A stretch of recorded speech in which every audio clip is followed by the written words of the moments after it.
નમસ્કાર દર્શક મિત્રો, ગુજરાતી ટીવી લાઈવમાં આપનું સ્વાગત છે। જેતપુર નવાગઢ નગરપાલિકાના ભ્રષ્ટાચારને ખુલ્લો પાડવા જેતપુર કોંગ્રેસ મેદાને ઉતરી। જેતપુર નવાગઢ નગરપાલિકાના ભ્રષ્ટાચારને ખુલ્લો પાડવા જેતપુર કોંગ્રેસ મેદાને શહેર તેમજ તાલુકા કોંગ્રેસ દ્વારા પત્રિકા વિતરણનો કાર્યક્રમ યોજાયો।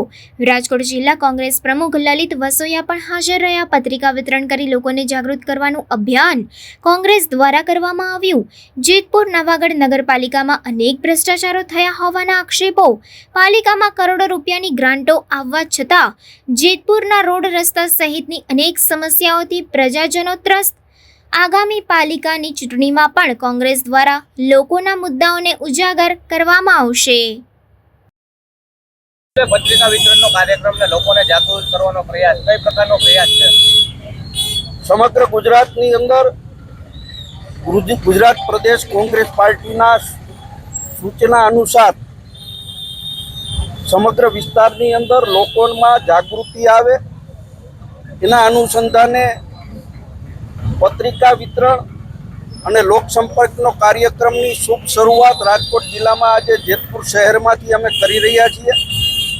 જેતપુર શહેરમાં વર્ષોથી ભારતીય જનતા પાર્ટીની નગરપાલિકા છે અને નગરપાલિકા દ્વારા અનેક ભ્રષ્ટાચારો કોંગ્રેસ પાર્ટીના આગેવાનો દ્વારા ઉજાગર કરવાનો પ્રયત્ન કરવામાં આવ્યો હતો, પરંતુ ગુજરાતની અંદર ભારતીય જનતા પાર્ટીની સરકાર હોય, ભ્રષ્ટાચારીઓ સામે કોઈ પગલાં લેવામાં આવ્યા નથી। જેતપુરની અંદર કરોડો રૂપિયાની ગ્રાન્ટ આવવા છતાં પણ જેતપુર શહેરનો જે વિકાસ થવો જોઈએ, રોડ રસ્તા છે, પીવાના પાણીની સગવડતા છે, ઇલેક્ટ્રિકની સગવડતા છે, આ સગવડતાના અભાવે જેતપુર શહેરના લોકો જે પારાવાર મુશ્કેલીનો સામનો કરી રહ્યા છે એ મુદ્દાઓ ઉજાગર કરી આવતી નગરપાલિકાની ચૂંટણીમાં પણ આ મુદ્દાઓને લઈ અને જેતપુરની અંદર કોંગ્રેસ પાર્ટી લડાઈ કરવાની છે ને એના અનુસંધાને આજે અમે આ કાર્યક્રમનું આયોજન કર્યું।